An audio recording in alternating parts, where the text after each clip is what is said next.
C'est bon?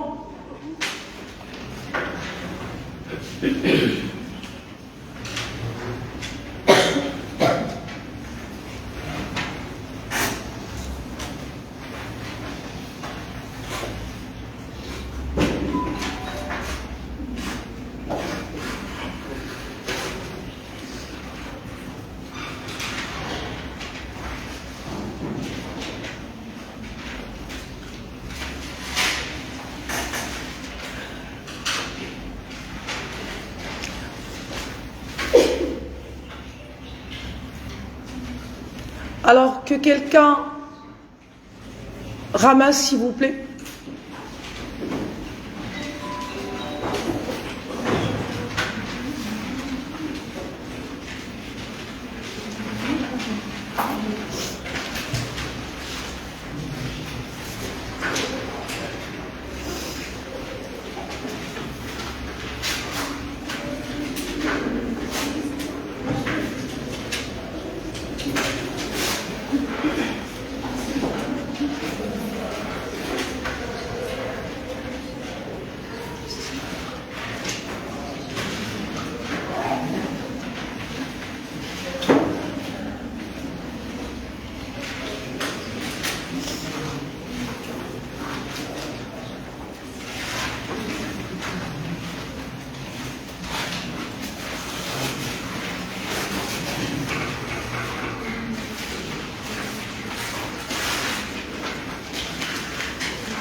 Faut pas mettre votre nom et votre prénom, d'accord?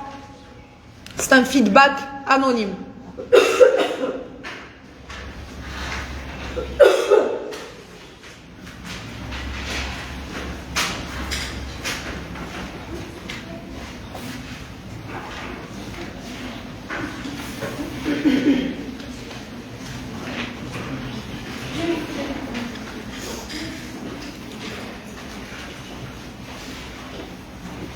Merci beaucoup. Merci.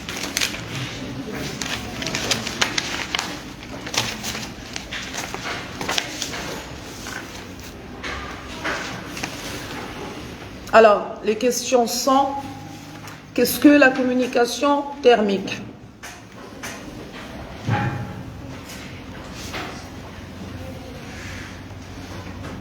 Qu'est-ce que la communication directe et indirecte? Qu'est-ce que la communication latérale et bilatérale? Bon, ça c'est les modes de communication.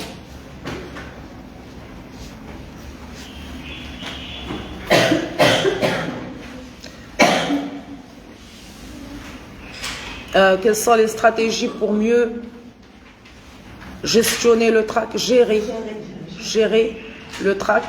Et puis par rapport à la communication latérale, elle s'appelle communication unilatérale et bilatérale. On va revenir sur ce point.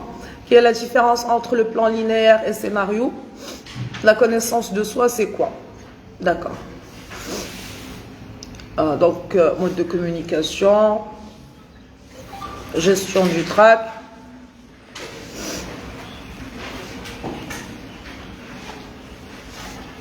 Les plans les plus utilisés par rapport aux exposés, et puis la connaissance de soi. D'accord. Bonjour, madame MT. MT. Parce que l'abréviation de madame, c'est MT. M majuscule, ME. Sinon, tu cries madame. C'est pas la mer à boire. Madame. Alors, bonjour madame. J'espère que vous êtes bien aussi. Ça va. Je souhaite un petit récapitulatif sur l'argumentation et la petite différence entre la communication et l'expression. Merci beaucoup pour votre travail. D'accord. Alors, l'argumentation.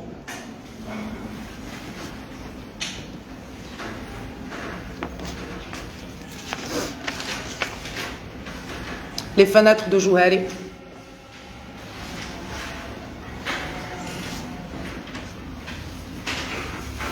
L'argumentation aussi.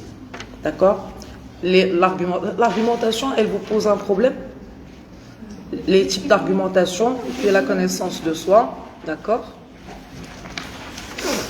On aimerait bien revoir vos vidéos sur votre chaîne YouTube. Il y a la page Facebook. On n'a pas pu trouver les belles sur la page. J'ai envoyé. Non, tu n'es pas obligé. Tu n'es pas obligé de faire partie de ma liste. La page, elle est séparée. Ma page professionnelle est séparée. Je vais vous donner le lien par la suite. Et puis, qui est le délégué de classe? Je pense que vous allez devoir changer de délégué parce que je communique difficilement avec lui. Il n'est pas joignable avec tous mes respects, avec tous les remerciements qu'on lui doit, tous ensemble. Mais il va falloir trouver une personne plus joignable. Comme ça, je peux vous envoyer. Oui, je préfère. D'accord. Tu vas me donner ton numéro de téléphone par la suite. Donc, comme ça, je vais t'envoyer tous les liens pour que vous ne vous perdiez pas trop. Alors, je n'ai pas pu être présente durant les séances précédentes. Alors, on vous propose de bien repartager avec nous les vidéos concernant ce que vous avez déjà vu. C'est pas moi qui... Alors, technique d'argumentation, encore. La connaissance de soi, encore. Programmation neurolinguistique, la PNL. On a vu la PNL juste par rapport à la gestion du TRAC. La programmation neurolinguistique, par la suite, si on a l'occasion de nous revoir lors d'un autre module, la programmation neurolinguistique, c'est tout un module. C'est pas un cours, c'est un module. D'accord? À voir, s'il vous plaît, la connaissance en soi, la connaissance de soi, les fenêtres de Jouhari. Ok. Technique d'argumentation, encore. Technique d'argumentation, fenêtre de Jouhari. Mode de communication. La connaissance de soi, encore. Technique d'argument, encore. L'importance de la loi d'attraction dans la communication. Je vous ai demandé de ne pas mettre la loi d'attraction. Ça ne fait pas partie du programme. Mais bon, on peut en discuter si vous voulez. La connaissance de soi, encore. La méthodologie de préparation.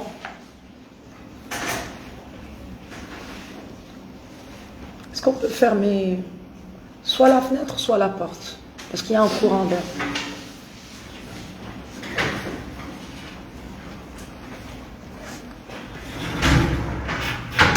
Comment je peux maîtriser le TRAC? Gestion et maîtrise. Qu'est-ce que la connaissance de soi? D'accord. Qu'est-ce que la connaissance? Encore. Qu'est-ce que la connaissance des 3 facettes de la personnalité?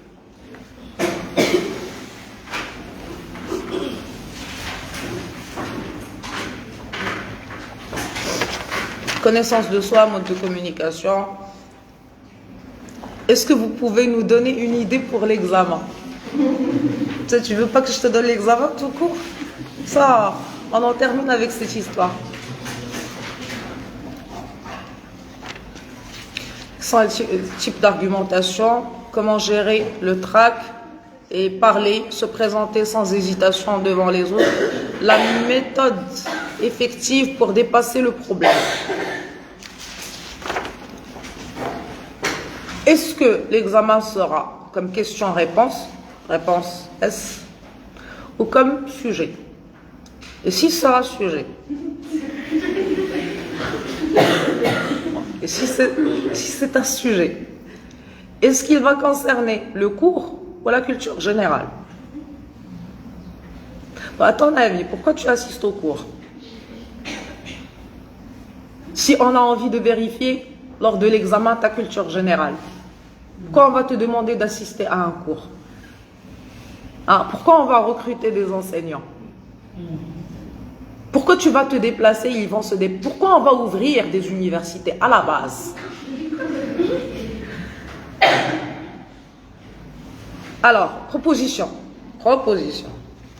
Exposé individuel, ça nous permet de mieux nous évaluer, puisque les autres nous imposent ce qu'on ne veut pas en termes de sujet qui ne nous intéresse pas. Alors là, c'est la dynamique des groupes et comment travailler en équipe. Entre ce que tu veux et ce que la vie, bien les conditions, bien le contexte t'impose, existe une grande différence. Tu ne fais pas souvent ce que tu as envie de faire.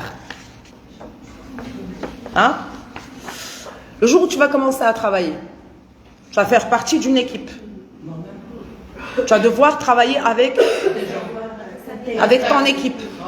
Est-ce que tu vas demander, par exemple, tu vas demander à travailler tout seul? Ça, je vais le faire tout seul. Donc, et comment faire valoir nos droits en groupe, bien même en société, sans pour autant entrer en conflit avec les autres? Ça, c'est vraiment très important. D'accord. Alors, on va faire une petite récapitulation par rapport à tout ceci. Alors, qu'est-ce que la communication thermique? La communication thermique, c'est la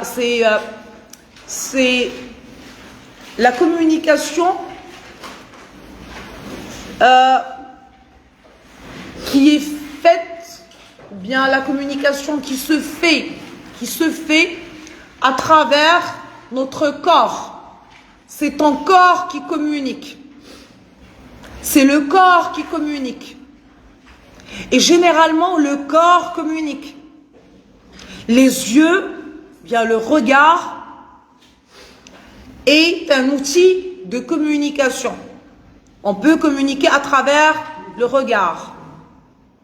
On peut communiquer à travers les gestes. On peut communiquer à travers les mimiques, les grimaces, même les tics. Tout est communication. Tout est communication. D'accord? Et notre corps communique. Les gens qui sont derrière, vous arrivez à m'entendre? Très bien. Donc, de ce fait, nous avons vu qu'il existait des types de communication. Nous avons ce qu'on appelle la communication visuelle. La communication visuelle, c'est une communication qui se fait à travers les yeux, à travers le regard. Nous avons la communication olfactive, avec O, olfactive. C'est une communication qui se fait à travers l'odorat, le nez. D'accord? Et nous permet de faire la distinction entre les odeurs, les parfums, hein, les odeurs, par exemple, des plats, des endroits, etc. Nous avons la communication gustative. C'est la communication qui est en rapport avec le goût. D'accord? Nous avons la communication tactile, à travers le toucher. Nous avons la communication auditive. C'est les sons, la musique, les voix, etc. Ça se fait à travers les oreilles. Et puis, nous avons la communication thermique. La communication thermique, c'est la communication à travers la température du corps. Un corps, qu'il s'agisse du tien ou de l'autre, est un corps qui communique. D'accord? Un corps chaud La fièvre, la maladie. nous donne des pistes de réflexion. Je te tiens la main, par exemple, et je me rends compte que ta main est chaude. Donc, je pars dans des pistes de réflexion, des interprétations. Soit, si vous arrivez juste à retenir ceci, les nuances, ne soyez jamais sûr. Ne soyez jamais sûr. Il faut partir dans des pistes de réflexion. Parce que l'humain, par définition, cherche la certitude. Je veux être sûr que... D'ailleurs, on en avait parlé tout à l'heure, quand on avait à peine commencé le cours. L'être humain a envie de se sentir en sécurité, de savoir de quoi demain sera fait. L'être humain a besoin d'avoir des certitudes. Je suis sûr que... Alors qu'il sait très très bien, au fond de lui, qu'il n'est sûr de rien. D'accord? Et là commence la galère. Parce qu'il y a le naturel et il y a le réel. Il y a ta nature, ton essence même, qui fait de toi un être humain. C'est un point en commun entre toute l'humanité. L'être humain, par définition, est un être qui cherche la stabilité. Il cherche la certitude. Il cherche la vérité. D'accord? Or, est-ce qu'il peut être sûr de tout? Hein? Non. Tu vas sortir tout à l'heure, tu ne sais pas ce qui va se passer. Tu peux avoir une idée par rapport à ce que tu vas faire, mais tu ne peux pas être sûr que c'est ce que tu vas faire ou bien que c'est ce qui va être fait. Quand nous allons combattre, dompter, maîtriser ces tendances, cet enclin naturel vers la certitude, là nous allons commencer à nous libérer. Tu te libères. Quand tu ne vas plus commencer à chercher les certitudes, tu vas te libérer, tu vas te soulager. Je n'ai pas besoin d'être sûr. J'ai besoin, surtout, de réfléchir. De réfléchir. Et pas nécessairement de trouver la réponse. Parce que finalement, est-ce qu'il existe une réponse? Une vérité? On ne sait pas. D'accord? Donc nous allons devoir, pour pouvoir nous libérer de beaucoup de complexes et de beaucoup de frustrations, nous allons devoir nous réconcilier avec ce fait, comme quoi on ne maîtrise absolument rien du tout. On essaie. On essaie. Et on part dans des pistes de réflexion, on part dans des interprétations. Si ça se passe comme ça, je vais faire ceci. Si ça se passe comme ça, je vais faire cela. Si il y a une autre chose qui se passe que je n'ai pas calculée, eh ben je vais dire, je vais réfléchir. Laissez-moi réfléchir. D'accord? Quand par exemple tu pars pour négocier quelque chose, bah, il va me dire ceci, peut-être, et là je vais répondre en disant cela. Et s'il me dit ceci, je réponds. Et s'il y a un truc que je n'ai pas calculé, eh ben je vais dire, laissez-moi réfléchir. D'accord? Est-ce que tu sais exactement ce que l'autre personne va te dire? Exact? Non. Et tu dresses des pistes de réflexion. Et là, tu es tranquille. Tu aurais couvert pratiquement toutes les hypothèses. Toutes les possibilités. C'est clair? Très bien. Alors,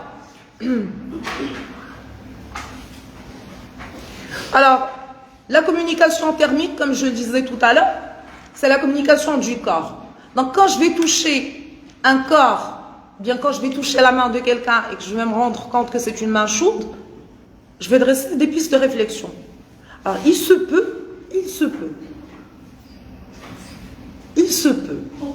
si vous arrivez à sortir avec ça, de ce cours, apprendre à nuancer, je serai vraiment très contente.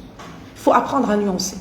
Alors, si cette main est chaude, cela voudrait dire peut-être que cette personne est malade. Porter des gants. Peut-être qu'elle portait des gants et qu'elle vient de les enlever. Peut-être, alors les mains, on dit souvent, cette théorie n'a pas encore été vérifiée. Main froide, cœur chaud, on ne sait pas. C'est ce qu'on dit. Est-ce que tu as vérifié? Est-ce que j'ai vérifié? On ne sait pas. On ne sait pas. D'accord. Donc, peut-être que la personne est malade. Peut-être que la personne est amoureuse. Peut-être. Peut-être que la personne avait couvert ses mains pendant trop longtemps et que là, elle vient d'enlever les gants. C'est vrai que je ne vois pas les gants, mais les mains prouvent, bien la chaleur des mains prouve que, voilà, peut-être qu'elle portait des gants que je n'ai pas vus. Alors, on va devenir des inspecteurs. Des pistes. D'accord? Corps froid. Main froide. Peut-être amoureuse. Mort. Malade. D'accord? Donc, c'est des pistes de réflexion. Donc, la communication thermique, elle me permet de communiquer avec l'autre à travers la température du corps, du mien ou du sien, de comprendre ce que j'ai besoin de comprendre et de dresser des pistes de réflexion qui vont me permettre de couvrir pratiquement toutes les éventualités. D'accord? Un intellectuel, par définition, est une personne qui ne possède pas les réponses, pas nécessairement, mais qui sait poser les bonnes questions. Quand tu poses la bonne question, c'est que tu es bien parti. Quand tu commences à bien raisonner en dressant des pistes de réflexion, peut-être que, voilà, cela veut dire ceci, peut-être que cela veut dire cela, etc. Et il y a des gens qui sont comme ça. Moi, je suis comme ça. J'arrête pas de dresser des pistes de réflexion et des interprétations par rapport à tout, parce que c'est un exercice. Tu t'entraînes. Tu t'entraînes. D'accord? Comme ça, tu arrives à plus ou moins à t'attendre à ce qui va venir. Tu t'attends, plus ou moins. Tu dresses toutes les éventualités, toutes les hypothèses, et donc quelque part, tu n'es pas très surpris. D'accord? Donc, les modes de communication, nous avons vu 3 modes de communication. Nous avons vu la communication unilatérale / bilatérale. La communication unilatérale est une communication à sens unique où le récepteur reste récepteur et où l'émetteur reste émetteur. Comme le journaliste. Comme par exemple un journaliste qui présente les infos, bien un journal télévisé, bien une émission où il n'y a pas d'interaction possible, il n'y a pas des gens qui appellent, etc. Donc du coup, c'est une communication à sens unique. D'accord? Où il n'y a pas de possibilité de feedback. La communication bilatérale est une communication où il y a cette possibilité de feedback. Comme bicyclette, c'est 2. Donc, à un certain moment, je suis émetteur et tu es récepteur. À un autre moment, tu deviens émetteur et je deviens récepteur. D'accord? Nous nous engageons dans la rétroaction. C'est bon? L'échange. Très bien. Alors, communication unilatérale, bilatérale. Unilatérale, il n'y a pas de feedback. Bilatérale, il y a une possibilité de feedback. Nous avons la communication directe et la communication indirecte. La communication est dite directe quand je n'ai pas besoin d'utiliser un moyen. Ça va? Alors, quand je n'ai pas besoin d'utiliser un moyen technologique, une médiation, pour que je puisse communiquer avec toi. Hein? C'est face à face, face to face. C'est une communication directe. La communication directe, on peut dire que la communication du geste et de mimique, c'est une communication indirecte. Non? Alors non, au fait, c'est pas ça. là, on évoquera encore plus la communication verbale et non verbale. D'accord? La communication est dite directe quand elle se fait d'une manière directe. Je n'ai pas besoin d'utiliser un outil technologique, un intermédiaire, ou bien ce qu'on appelle l'extension du corps. L'extension du corps, l'extension du regard, par exemple, à travers des jumelles. L'extension de l'ouïe à travers, je ne sais pas moi, un appel téléphonique. D'accord? Il n'y a pas de prolongement du corps. Il y a extension du corps. Donc, et la communication est dite indirecte quand elle se fait justement à travers une médiation, un outil, une extension du corps. Très bien. Alors, la communication publique est une communication de masse qui cible tout le monde. Très bien. La communication privée est une communication confidentielle, secrète. Très bien. Alors, par rapport à la gestion et à la maîtrise du trac, le tout, par rapport à la gestion du trac, c'est de comprendre de quoi il s'agit exactement. Qu'est-ce que le trac? Quand je comprends mieux, je gère mieux, je maîtrise mieux. Je n'efface pas, je maîtrise, je gère. D'accord? On ne va pas supprimer le trac. Est-ce qu'on voudrait le supprimer? Quand on comprend que le trac est un bon signe à la base, ressentir le trac lors d'une présentation orale, cela veut dire que tu t'intéresses. Cela veut dire qu'il y a un enjeu. Cela veut dire que tu veux réussir. Que tu as envie d'impressionner l'autre. Tu as envie de plaire. Tu as envie de séduire. Quand tu ressens le trac, cela veut dire que tu es tu es dans la chose, tu es dedans. Ça veut dire que tu vas fournir l'effort nécessaire dans ce sens. C'est clair? Puis il y a des gens qui te disent, ouais, les gens expérimentés, qui ont l'habitude, etc., ils ne ressentent plus le trac. Erreur. Les gens qui ne ressentent plus le trac sont les gens qui se désintéressent avec le temps. Ils se désintéressent, ils perdent l'intérêt. Je veux par exemple exercer, par exemple, j'exerce depuis pratiquement 18 ans. D'accord? Mais à chaque fois que je vais rencontrer un nouveau groupe, il y a ce petit quelque chose dans le ventre. C'est un mélange d'excitation, de joie, de peur, aussi, de trac, aussi. Pourquoi? Parce que j'ai toujours envie de bien faire. Est-ce que c'est clair? Mais la question qui se pose est la suivante. Comment peut-on gérer et maîtriser notre trac?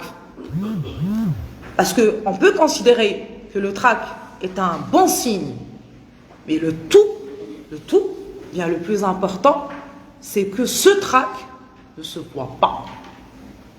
Il ne doit pas se voir, juste pour qu'on soit clair.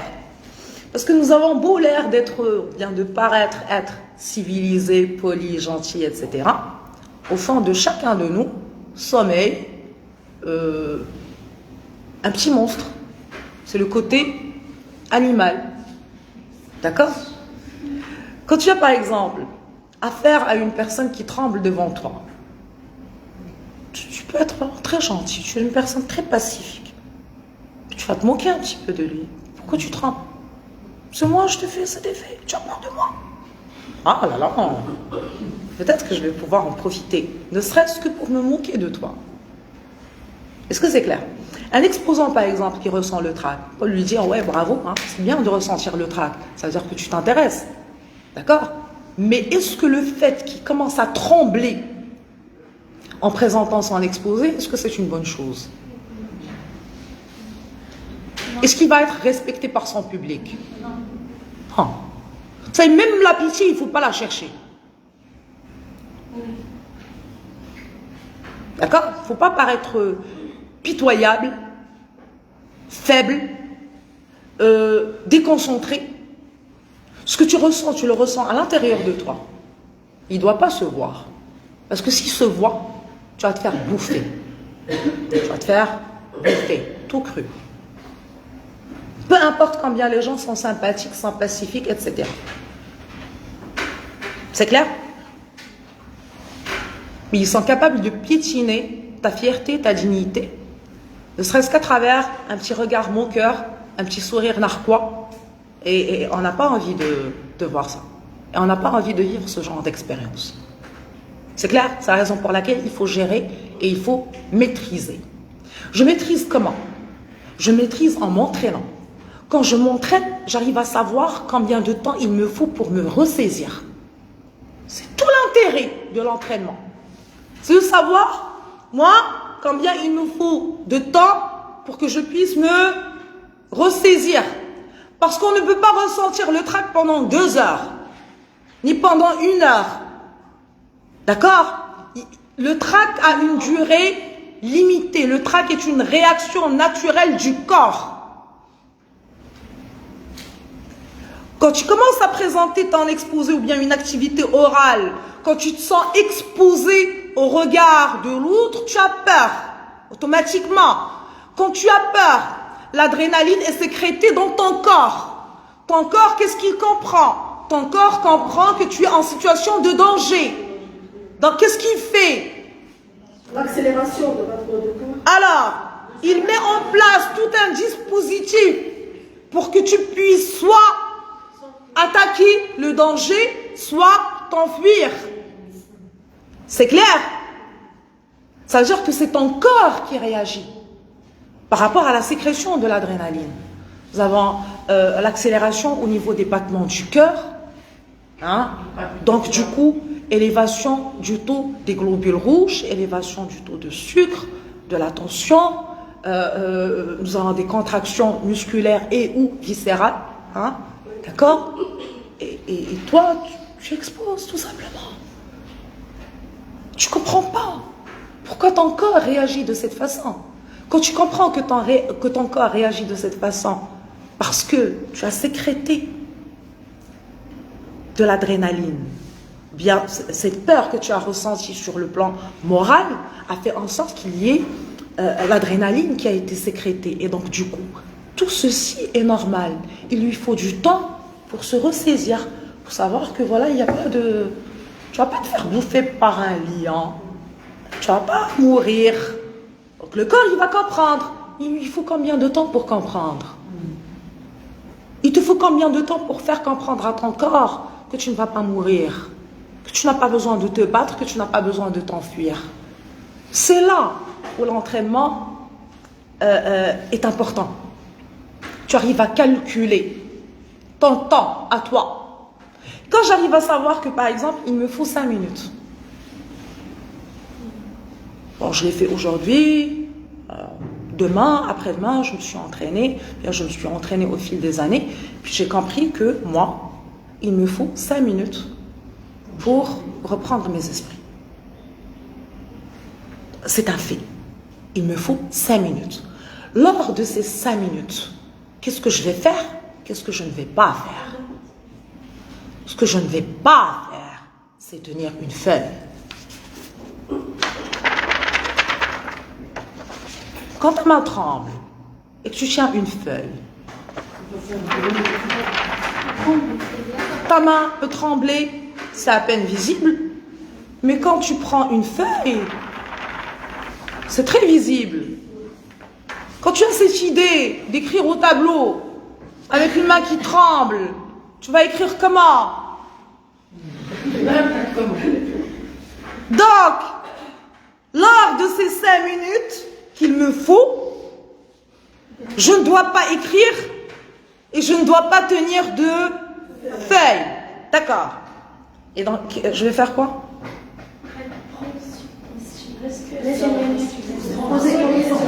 Là, il va falloir trouver des idées. Alors, il y a des gens, par exemple, qui commencent à poser des questions au public. Bonjour tout le monde. Ça va, vous allez bien? Alors nous allons commencer notre exposé aujourd'hui qui tourne autour de la mendicité par un petit tour de table où on va échanger un petit peu pour évaluer vos connaissances. Tu n'as pas envie d'évaluer les connaissances.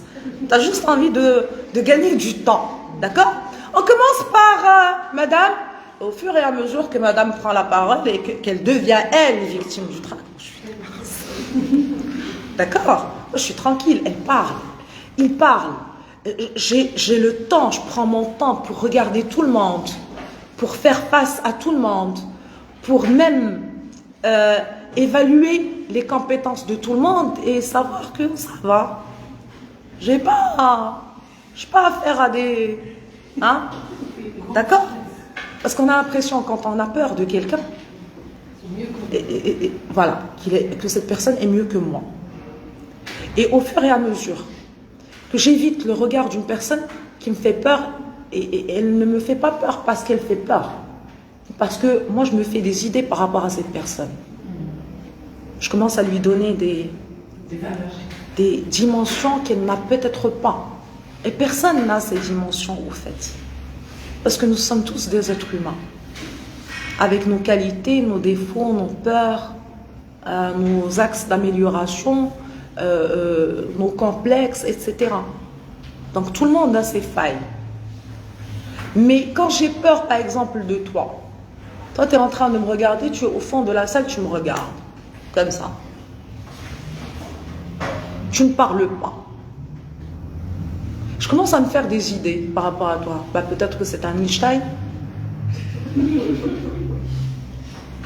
Peut-être qu'il est en train de me trouver bête. Peut-être qu'il me déteste. Peut-être. Je vais en finir avec ces peut-être en faisant quoi? Je te fais parler. Je te fais pas... Parle. Parle pour que je te voie. D'accord? Disait le philosophe, parle pour que je te voie. Quand il va parler, il va se dévoiler. Je vais me sentir mieux parce que au moins je saurai. Au moins j'ai une idée. D'accord? Donc c'est vraiment très très important. Et puis il faut aussi regarder les gens. Tu regardes les gens droit dans les yeux, je te regarde. Et je te montre que je n'ai pas peur de toi. Tu es un être humain, je suis un être humain, c'est bon. C'est bon, qu'est-ce qu'il y a? On est tous des êtres humains.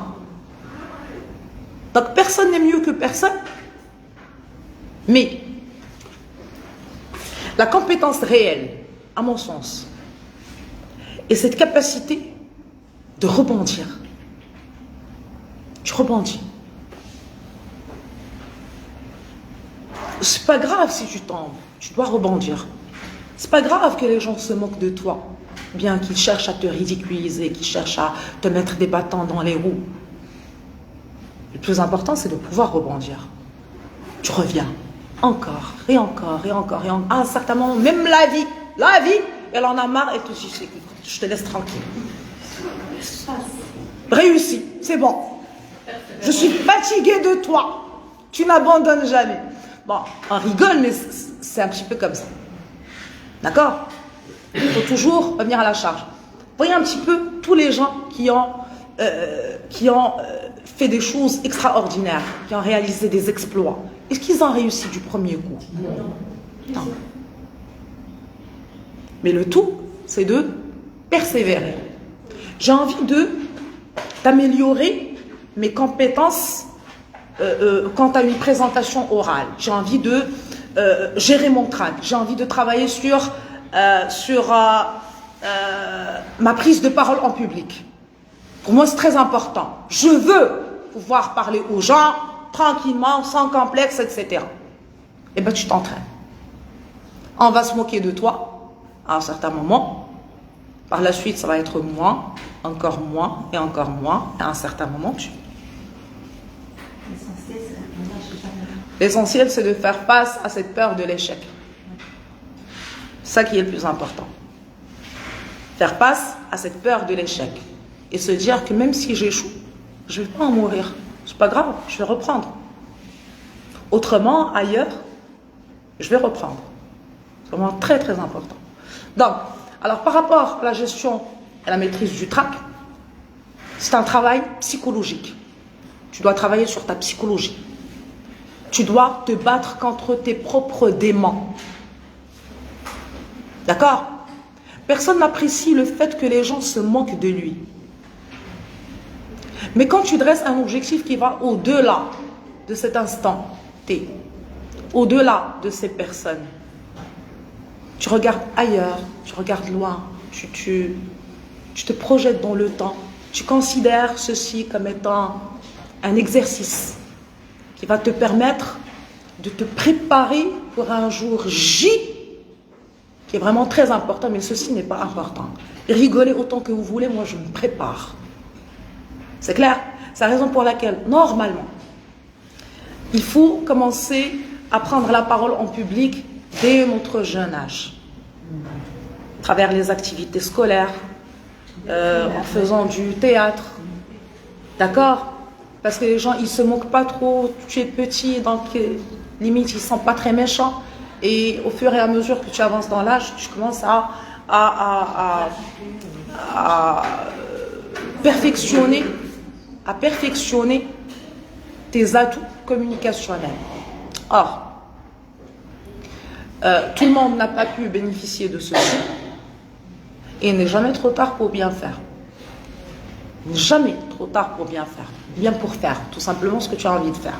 Donc tu t'entraînes. Mais tu dois faire face à cette peur du ridicule et cette peur de l'échec. C'est clair? Pour les gens qui travaillent, il y a des enseignants ici, n'est-ce pas? Ton premier cours s'est passé comment?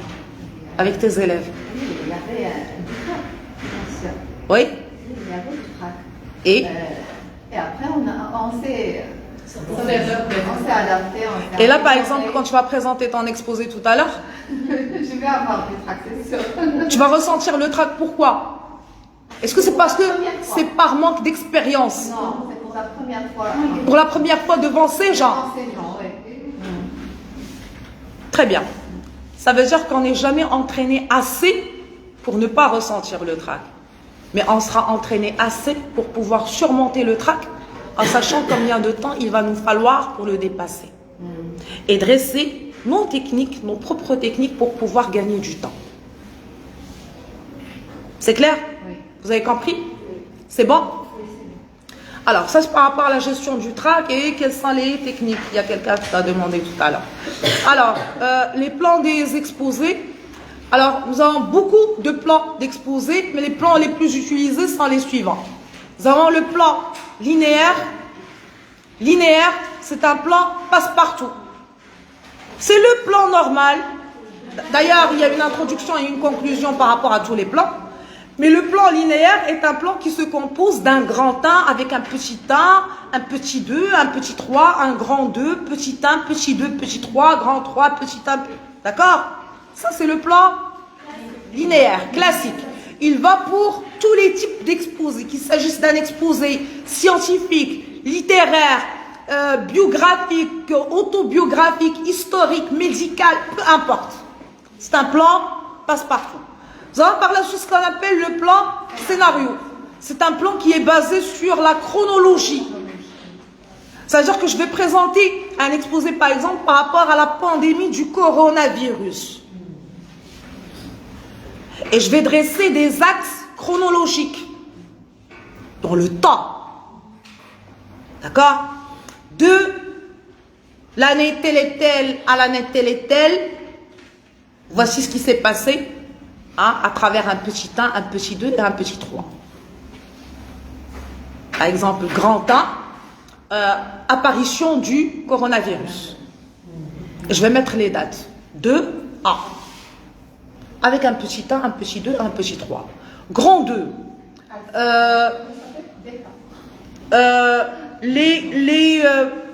Bien les efforts qui ont été fournis par je sais pas, par les pays d'Europe, dans ce sens, si je fais un exposé dans cette perspective. Avec un petit 1, un petit 2, un petit 3, mais je dresse, bien je précise un champ chronologique que je couvre. C'est clair? Alors, le plan scénario, il va pour quel type d'exposé? Scientifique, historique, biographique et autobiographique. aussi. Tout ce qui est en relation avec le temps. Un phénomène. Quand ton exposé est basé sur la chronologie, tu as opté pour un plan scénario. D'accord? Puis nous avons l'exposé autour d'un problème. L'exposé autour d'un problème, c'est un plan qui se compose de, premièrement, la définition du phénomène, d'accord, cause, conséquence, solution. Définition, cause, petit a, économique, petit 2, social, petit 3, culturel, etc. D'accord? Donc, définition, bien présentation du phénomène, cause, conséquence, solution, sous forme de grand 1, de grand 2, de grand 3, etc. Avec des petits 1, des petits 2 et des petits 3. C'est-à-dire qu'on fait le tour du phénomène, qu'on arrive à comprendre le phénomène. Hein? Alors, il existe une petite astuce que j'ai envie de partager avec vous, que je partage généralement avec tous mes étudiants. Alors, généralement, quand on te demande, par exemple, de rédiger un sujet lors de l'examen, bien quand tu commences à préparer un exposé, on commence généralement par l'introduction. C'est une erreur. Pourquoi? Parce que qu'est-ce que tu vas introduire exactement? Tu n'as encore rien écrit. Est-ce que vous comprenez? Tu dois d'abord commencer par rédiger ton plan de travail. Le développement. Développe. Quand tu as ton développement, c'est très facile d'introduire ce qui a déjà été écrit. Est-ce que c'est clair? C'est à travers le développement que je vais pouvoir tirer une introduction et une conclusion. Sinon, ce qui se passe généralement, c'est que par exemple, lors de l'examen, tu es tranquille, tu es ambitieux, tu as tout ton temps. Tu commences par ton introduction, alors, nous allons faire ceci, cela, tu es ambitieux. À un certain moment, quand tu vas commencer à développer, une idée va te mener vers une autre idée, et une autre idée va te mener vers une toute autre idée. À un certain moment, tu vas te retrouver avec un développement qui n'a rien à voir avec ton introduction.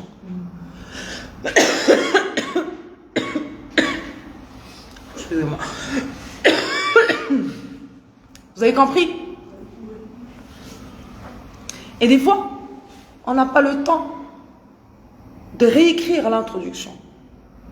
Ça, c'est l'erreur monumentale. Parce que celui qui va corriger, lors de l'introduction, tu lui promets des choses qu'il n'arrive pas à retrouver lors du développement. Donc du coup, vous avez déjà vu une bande-annonce d'un film alors que le film n'a pas encore été réalisé. C'est pas possible. Tu ne peux pas introduire ce qui n'existe pas encore. Écris, puis par la suite introduis ce que tu veux. C'est déjà là, c'est écrit, c'est du concret. Puis tu vas te donner un espace de liberté qui va te permettre vraiment de t'épanouir. Tu ne vas pas t'enchaîner dès le départ avec des points que tu as jugés à 9h du matin comme étant des points importants à aborder, mais à 9h30, elles ont perdu leur intérêt lors du cheminement de ta réflexion. Bien, à travers le cheminement de ta réflexion. Vous avez compris? Le développement. Il faut toujours commencer par le développement. Mais avant le développement, il faut au moins qu'il y ait un petit plan. J'ai parlé de ceci, de cela, mais dans les détails, je ne sais pas encore. C'est clair? Alors, lors de l'introduction, on introduit. Lors de la conclusion, on synthétise, on résume ce qui a été dit précédemment. C'est clair? Le meilleur commentaire de texte pour le jour de l'examen, si on vous donne par exemple un petit extrait, quand on vous demande de commenter, qu'il s'agisse de ma matière ou bien d'une autre matière, qu'il s'agisse du français ou bien de l'arabe. Le plus important, c'est de terminer votre commentaire, bien votre dissertation même, avec une question. C'est magnifique. Le prof, il va t'adorer. Il va adorer cette copie. Pourquoi? Parce que tu n'estimes pas que tu détiens la vérité universelle. Peut-être que lui, il est en train de lire, oui, d'accord. Il n'est pas d'accord avec toi. D'accord? Il n'est pas d'accord, tu l'énerves. Tu provoques sa réflexion, il a une idée qui est complètement différente de la tienne. Mais vers la fin, quand tu vas poser cette petite... Peut-être que j'ai tort, peut-être que j'ai raison, peut-être. Il est tranquille. Ah, c'est bien. Ouais, c'est un chercheur. Hein? Et au fait, être un chercheur, c'est être comme ça. C'est être modeste, humble. Croire déjà que l'on ne détient pas la vérité universelle. D'accord? Le croire et le comprendre. Et le refléter à travers un comportement et une méthodologie de réflexion.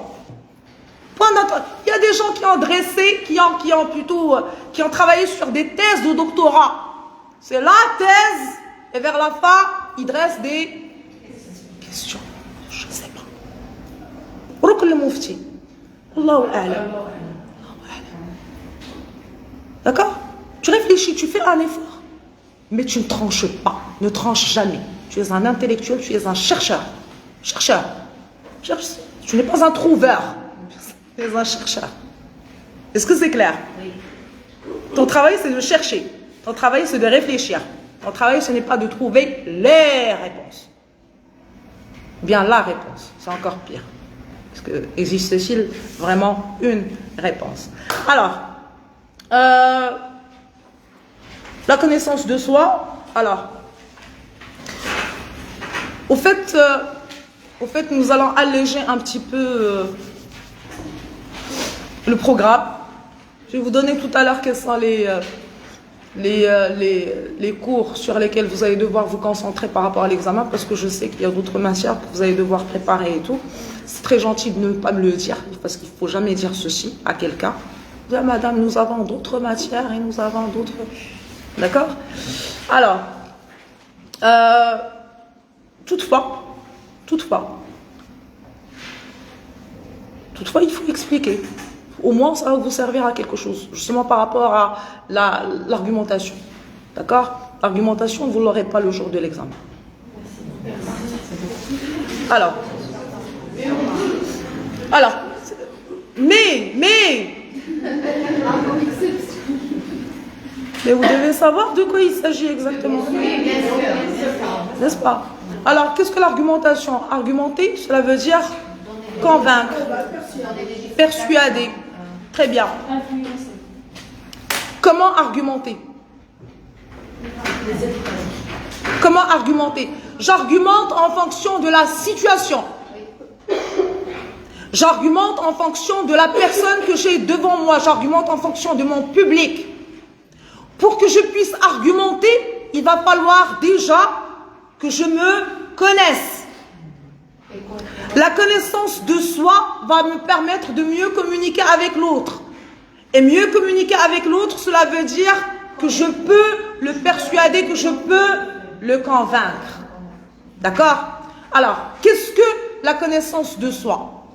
La connaissance de soi, c'est le fait de s'engager dans ce travail très pénible, très difficile, hein, de se regarder tel qu'on est, avec beaucoup de franchise, avec beaucoup de sincérité, et de savoir qui on est et ce qu'on voudrait améliorer en nous. D'accord? Alors, nous allons parler des facettes de la personnalité. Il existe 3 facettes de la personnalité. Ce que je pense être, ce que les gens pensent de moi et ce que je suis réellement. Alors, une personne en accord avec elle-même est une personne qui n'a pas beaucoup de problèmes par rapport à l'homogénéité de ces trois facettes de la personnalité. Je pense être une personne gentille. Les gens pensent que je suis une personne gentille et je suis réellement une personne gentille. Tout va bien. D'accord? Je pense être une personne gentille. Les gens pensent que je suis une personne méchante. Et je suis réellement une personne gentille. C'est la faute à qui? Ben non. Alors, on a toujours cet enclat envers le fait de responsabiliser l'autre par rapport. C'est l'autre. C'est le train qui est parti. C'est le temps qui est passé. C'est le verre qui s'est cassé tout seul. D'accord? Il se passe des choses, je suis responsable de rien. D'accord? Si c'est l'examen qui était difficile. Alors, cela dépend de l'image que tu as envie de véhiculer. Si par exemple, tu es une personne gentille, tu le sais et tu l'es, mais toi tu as envie que les gens pensent que tu es méchant. Tu le veux. C'est une bonne chose. Bravo. Tu le veux, pour une raison ou pour une autre. Pourquoi vous me regardez comme ça? Il y a des raisons. Par exemple, je ne sais pas moi, quand j'ai intégré cette faculté, j'avais 23 ans. J'avais 23 ans. D'accord? Mes étudiants, ils étaient plus âgés que moi. Et j'avais 23 ans, et quand tu me regardais, tu avais l'impression d'avoir affaire à une adolescente de 17 ans. Ça ne concordait pas. Je me ramenais avec mon petit cartable et on me prenait pour une étudiante. Il y a des gens qui dégageaient leur place juste à côté pour viens t'asseoir à côté de moi. D'accord? Alors il faut donner l'image. Et il va falloir qu'ils te respectent. Et tu es une gamine. Réellement, tu es une gamine. On a travaillé avec D'accord? Tu as travaillé avec des enfants. Moi, j'ai travaillé. Moi, l'étudiant le plus âgé, il avait 80 ans. D'accord? Bref. Donc, du coup, il fallait paraître sévère. Il fallait ne pas montrer ses dents. D'accord? Il fallait faire un effort pour que les gens te respectent, pour qu'ils ne dépassent pas certaines limites. Et donc du coup, c'est pas la vérité. C'était voulu. C'était voulu pour imposer le respect. Des fois pour d'autres personnes, c'est pour pouvoir se protéger. T'as pas envie de dévoiler l'océan de gentillesse. Ouais. Quand c'est voulu. Quand ce n'est pas voulu, quand c'est fait au détriment de ta propre volonté, toi tu en souffres, toi tu as envie de... Alors excusez-moi, je dois récupérer quelque chose, je reviens 2 minutes.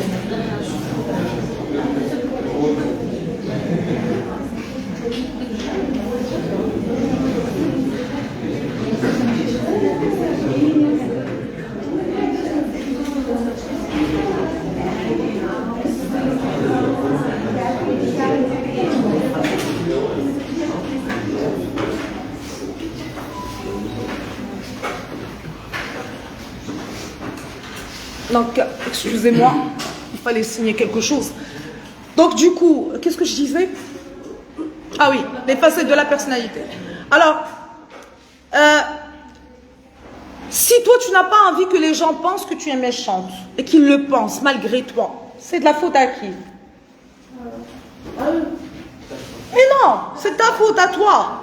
C'est toi. Tu as sûrement dû faire quelque chose ou dire quelque chose qui leur a donné cette impression. C'est clair. C'est toi qui as un problème par rapport au fait de véhiculer ce que tu as envie de véhiculer en tant qu'image. Tu es responsable de l'image que tu véhicules. Parce que même des fois, on s'intègre pas avec eux, on est un peu loin, mais ils prennent une idée de toi. Mais bien sûr, je dois me faire une idée par rapport à toi. Est-ce que vous pensez que les gens, ils vont fournir cet effort de venir creuser, prendre une pelle, creuser pour savoir qui vous êtes réellement? Non. Si on fait ça avec tout le monde, quand est-ce qu'on va vivre? C'est très facile de coller des étiquettes. On colle des étiquettes. Gentil, gentil, méchant, intelligent, bête. D'accord? C'est très facile de coller des étiquettes. Mais quelque part, si je te colle cette étiquette comme quoi, par exemple, tu es une personne antipathique. Par exemple, c'est un exemple. Peut-être parce que tu ne souris pas.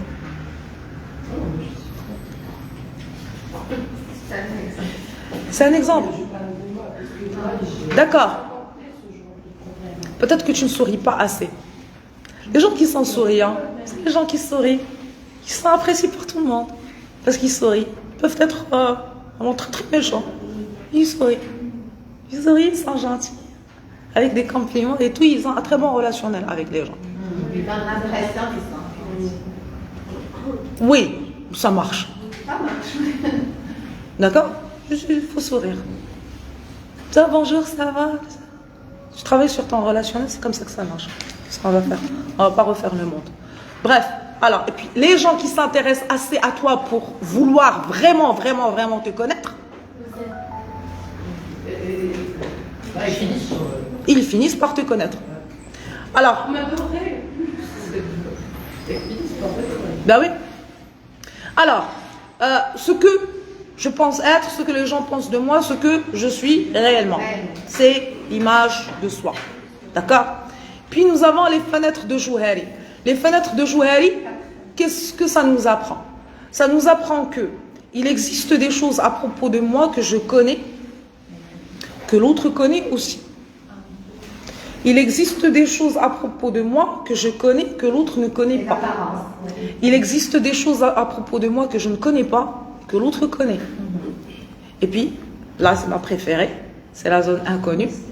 Il existe des choses à propos de moi que je ne connais pas et que l'autre ne connaît pas. Ce sont des choses qui sont en moi, qui n'ont jamais été dévoilées. Pourquoi? Parce que le contexte ne s'était pas, ou bien l'occasion ne s'était pas présentée. D'accord? Quand est-ce qu'on apprend qui en est réellement? C'est à travers les premières expériences. Et pourquoi les premières expériences? Parce que quand tu vis quelque chose pour la première fois, tu n'as pas de point de référence. Tu n'as pas de point de repère. Tu n'avais pas déjà fait ceci avant et tu n'es pas déjà sorti avec des conclusions comme quoi la prochaine fois je vais faire ceci et je vais faire cela. Ce qui se dégage de toi lors d'une première expérience, c'est ce que tu es. Vraiment. D'accord? Et ceci ne peut être dévoilé que dans la mesure où, si tu le veux, tu peux te mettre volontairement dans des situations où tu vas vivre des choses pour la première fois.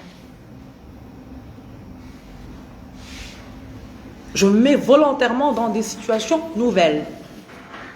Alors par exemple, tu as un salon de coiffure préféré. C'est ton salon de coiffure. Ton hammam. Change le hammam. Change de salon de coifure. Pars dans d'autres endroits. fréquente de nouvelles personnes. Changer sa zone de confort. Prends ta voiture et conduis sans savoir où tu vas. D'accord? C'est sortir de sa zone de confort. Quand tu sors de ta zone de confort, tu découvres qui tu es réellement. Ça sort de toi. Non? C'est un risque. Imagine que tu sois dans un trou. Tu es dans un trou. Et juste à côté, si tu sors du trou, tu vas découvrir un beau jardin. Tu restes dans le trou. Parce que tu connais le trou. La zone de confort. C'est ta zone de confort. Mais peut-être que ailleurs c'est mieux. Peut-être qu'il n'est pas mieux. Tu vas vivre cette expérience, tu vas prendre un café dans un endroit que tu n'as jamais fréquenté avant. Tu vas rester là pendant un quart d'heure. Peut-être que ça va te plaire, peut-être que ça va pas te plaire. Peut-être. Mais au moins tu l'as fait. Tu as vécu cette expérience de garer ta voiture.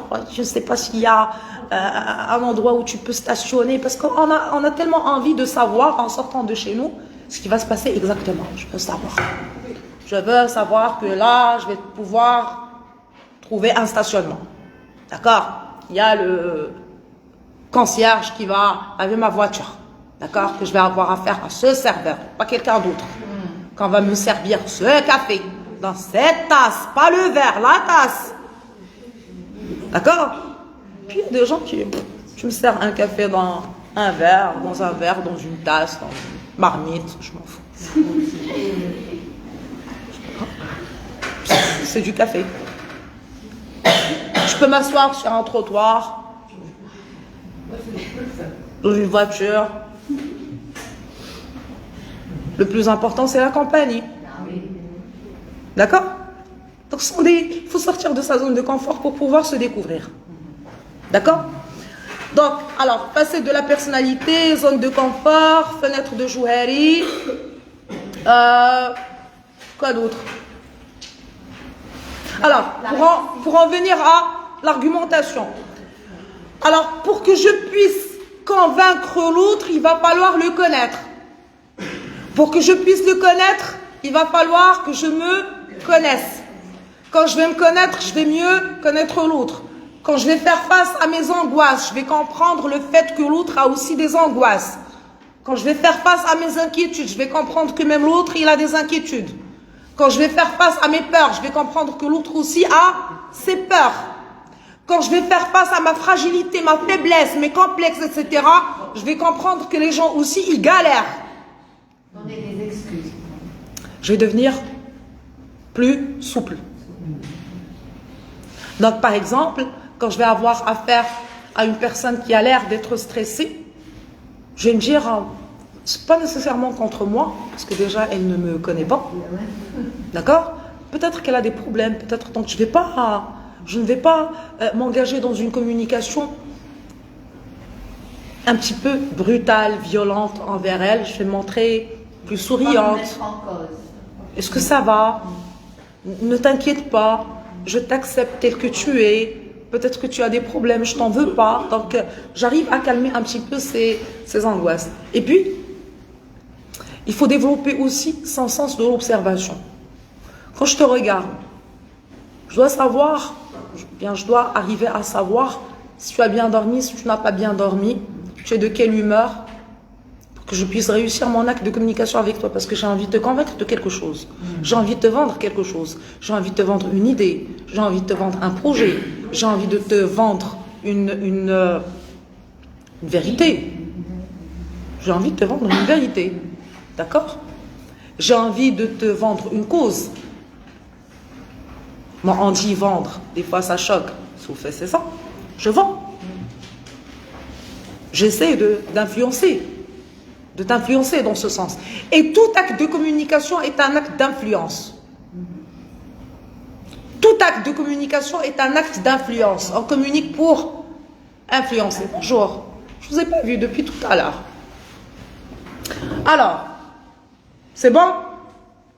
Donc, par rapport à l'argumentation, c'est une question de contexte. C'est une question aussi de contenu. Quand je cherche à convaincre une personne que 1 plus 1 est égal à 2, qu'est-ce que je vais lui dire? Je vais dire, écoute, tout le monde sait que 1 plus 1 est égal à 2. La logique universelle. Donc, il existe deux types de logique. Vous avez ce qu'on appelle la logique universelle et la logique sociale.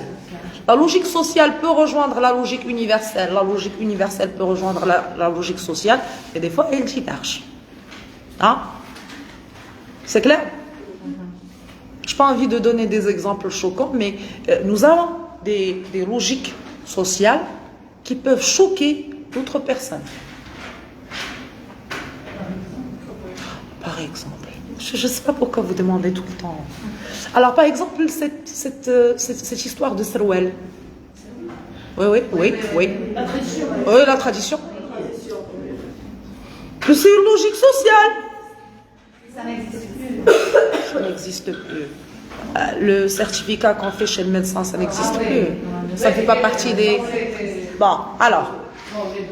Ceci peut paraître provoquant pour des gens qui optent pour la logique universelle. Ah non, comment se fait-il les droits de la femme, l'égalité, etc. Oh là là, mon Dieu. D'accord? Chez nous, on peut tolérer.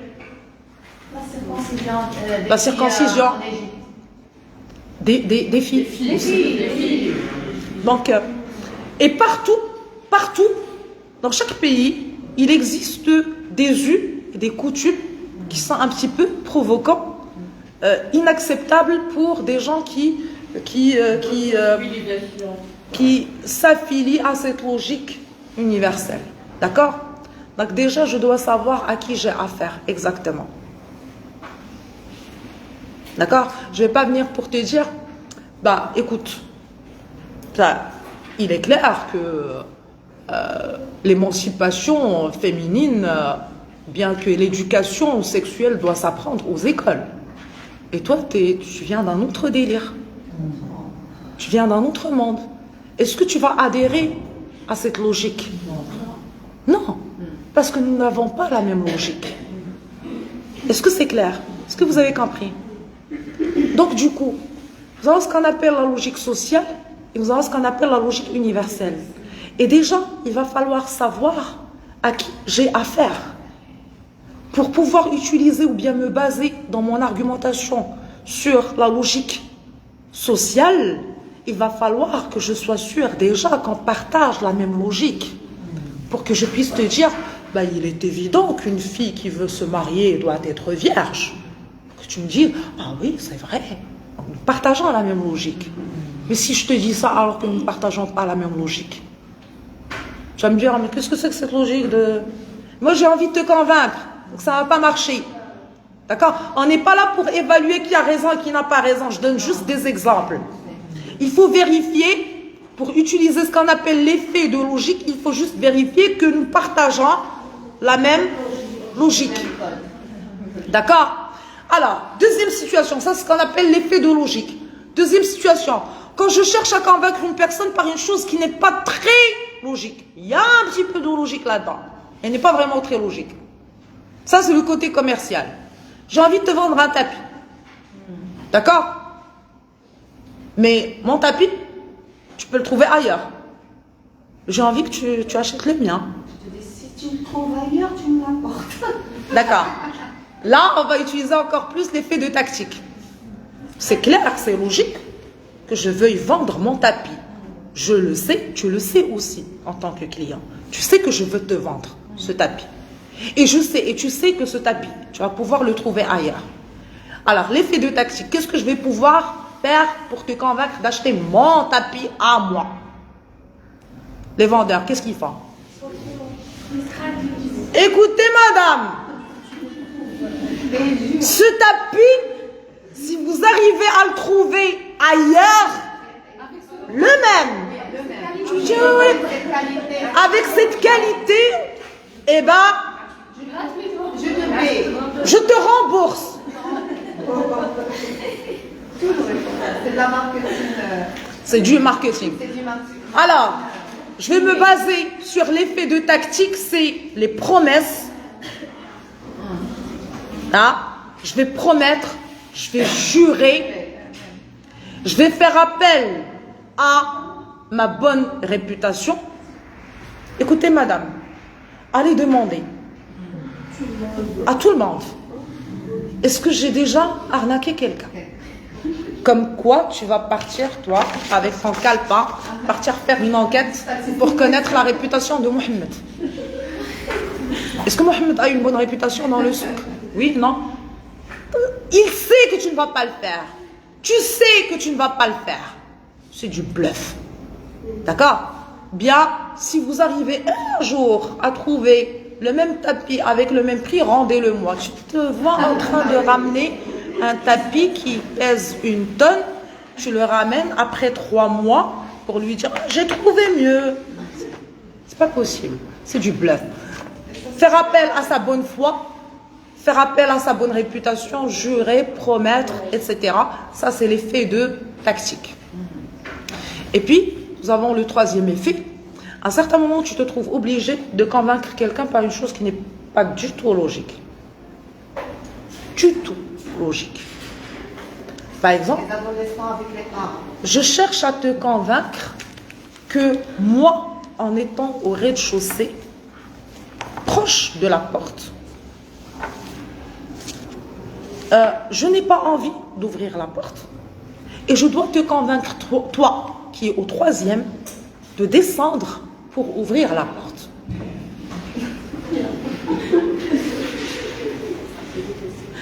C'est illogique. Qu'est-ce que je vais faire? C'est le jeu sur l'émotion. Bien le jeu sur les sentiments. Maman, je te plaît. C'est supplier, pleurer. Ah, les femmes. Oh, les femmes. Les femmes sont les plus grandes manipulatrices dans l'histoire de l'humanité. Et je pense personnellement qu'elles ont beaucoup perdu à devenir trop directes. Personnellement. Alors, tu pleures. Un homme qui est en face de lui, une femme qui pleure, il a envie de se débarrasser de ça. C'est un problème. Ça le perturbe. Quand tu pleures. Les hommes n'aiment pas avoir des femmes qui pleurent. Donc tu pleures, il te dit, prends. Laisse-moi tranquille. D'accord? Qu'est-ce qu'elle a? Elle pleure. D'accord? Donc, c'est quelque part pleurer, supplier. Le plus important, c'est d'avoir un solde affectif chez la personne. C'est ça qui est le plus important. D'accord? C'est avoir un solde affectif chez la personne. Ça veut dire savoir déjà que la personne, elle t'aime bien. Tu as du solde que tu peux utiliser. C'est une recharge. D'accord? Tu peux utiliser ce solde. Tu te vois par exemple en train de dire à une personne, s'il te plaît, alors que cette personne, elle te déteste comme pas possible. Pleure, pleure, pleure. J'ai envie de te voir pleurer. Pleure. Pleure pour voir. D'accord? Donc du coup, il faut déjà avoir du solde affectif. Mais quand est-ce que le problème réel se pose? Le problème réel se pose, c'est quand tu cherches à convaincre une personne par une chose qui n'est pas du tout logique et que tu ne connais même pas la personne et que tu n'as pas de solde affectif. La personne ne te connaît pas du tout. Et tu dois lui vendre l'illogique. How? Comment? Je dois me rapprocher. Bonjour. Ça va? Vous allez bien? Est-ce que vous voulez tester notre parfum? Hein? Chut, chut. Ah, c'est tellement magnifique. Ça vous va très très bien. Mais je m'approche de la personne. Je lui dis bonjour. Elle me répond bonjour. Salam alaikum, alaikum salam. Est-ce que ça va? Oui, je souris. Elle sourit. Donc il y a un contact avant de pouvoir lui vendre la chose que j'ai envie de lui vendre. N'est-ce pas? Vous avez compris? Donc, c'est briser la glace. C'est bon? Donc ça, c'est par rapport à l'argumentation. Je ne sais pas pourquoi ça vous a posé autant de problèmes. C'est très à la portée. Vous avez d'autres questions? Je pense qu'on a fait le tour. Il est quelle heure, s'il vous plaît? Alors, vous allez avoir 5 minutes chacune pour votre présent. Ah oui. Oui? 10 minutes maximum. Ben, il fallait le dire depuis tout à l'heure. Comme ça, je t'aurais programmé. D'accord. Des questions?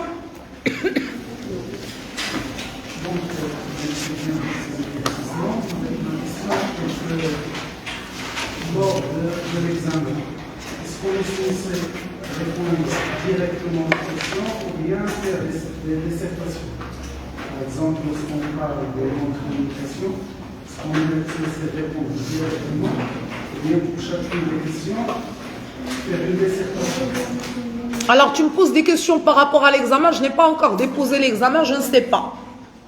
Mais en tant qu'étudiant, tu dois être prêt à tout. D'accord? Moi, j'ai fait mon travail. J'ai fait mon cours. Par la suite, le jour de l'examen, c'est la raison pour laquelle on appelle ceci un examen, c'est qu'on est surpris. D'accord? On ne sait pas. Donc déjà, je vous ai dispensé du cours en relation avec les techniques d'argumentation, c'est déjà pas mal. D'accord? Alors, par rapport à la communication, s'il vous plaît, concentrez-vous sur les définitions. Définition de la communication, type de communication, mode de communication, les définitions, c'est très important. D'accord? Et puis, par rapport à la gestion et maîtrise du trac, les effets psychologiques, physiologiques, d'accord? Des techniques et des idées pour pouvoir gérer et maîtriser votre trac, la méthodologie de préparation et de présentation d'un exposé, hein? Qu'est-ce qu'un exposé?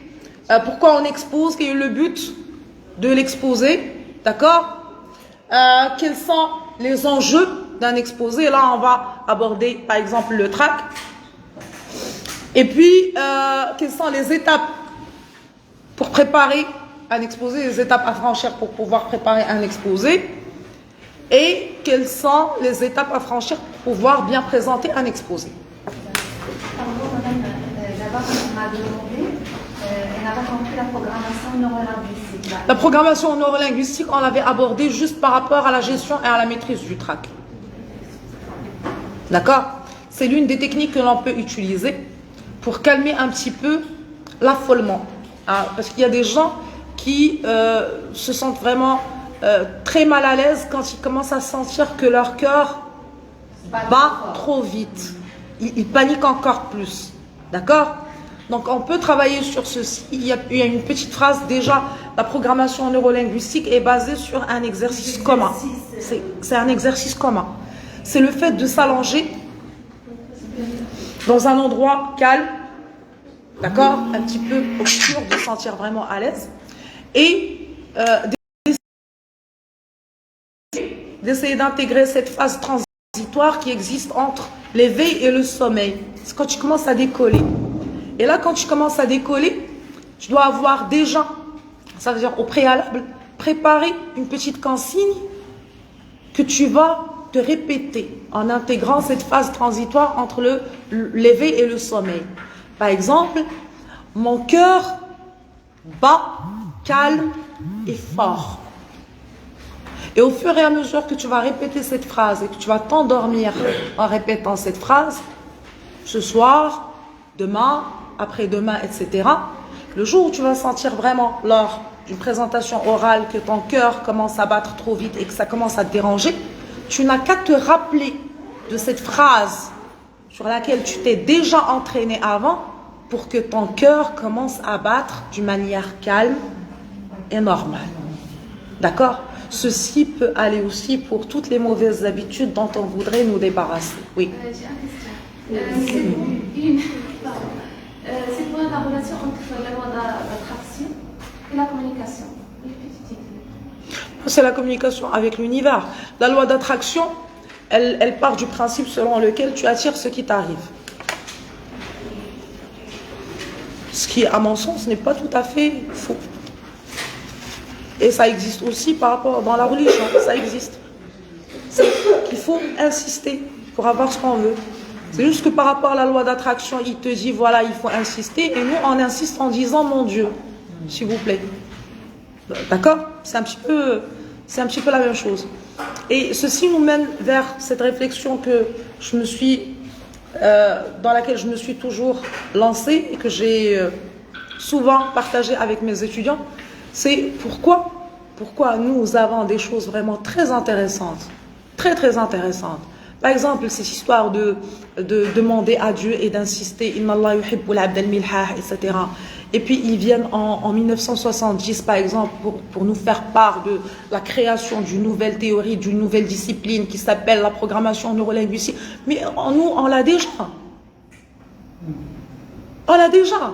Et à mon sens, on ne s'investit pas énormément dans ce que nous avons et ce en quoi nous croyons pour pouvoir le prouver scientifiquement et le communiquer aux gens, non pas en disant ceci est une vérité parce que, mais en disant ceci est une vérité parce que 1 + 1 est égal à 2.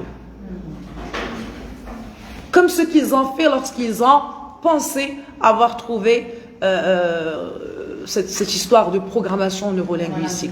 Programmation neurolinguistique. Ça veut dire que tu penses et tu dois dire. Pourquoi, à votre avis, dans toutes les religions, Dieu il nous demande de prier, de dire? Est-ce que c'est parce qu'il ne sait pas? Lui, il sait. Mais il faut que tu dises. Parce que quand tu dis, il se passe quelque chose au niveau de ton cerveau. Pourquoi nous, on n'a pas trouvé ça? Pourquoi nous, on n'a pas trouvé le lien? Pourquoi on attend toujours que quelqu'un d'autre le fasse? Et venir dire, ouais, ça, on l'a déjà. Et alors? Et alors? Hein? Est-ce que tu es parti vraiment chercher dans la chose? Non. Et puis nous avons cette autosuffisance qui est un petit peu, à mon sens, assez nocive. Comme quoi, on n'a pas besoin de nous expliquer. Soit tu veux, soit tu veux pas. Moi, je détiens la vérité, je n'ai pas besoin de te convaincre. Soit tu veux, soit tu veux pas. D'où l'importance de la communication.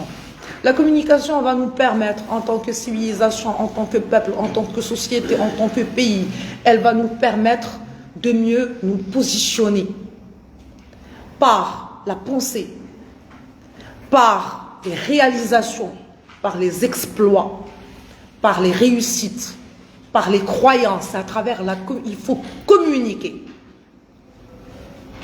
sur toutes les choses que l'on croit être normales.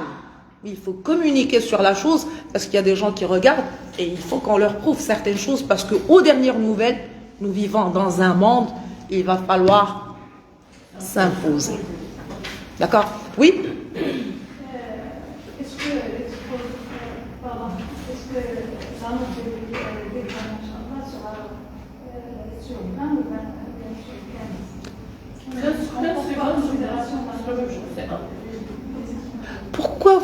Pourquoi vous entrez dans ce genre de détails? Est-ce que la note va être sur 20, sur 15, sur 40, sur 50? Tu prépares ton cours, tu prépares tes examens et tu viens et tu passes tes examens. C'est aussi simple que ça. Alors, j'ai allégé par rapport aux techniques de l'argumentation. Il va y avoir certainement des questions directes, mais il va y avoir aussi des réflexions qui doivent être faites. Moi, j'ai besoin de savoir ce que tu penses et comment tu réfléchis.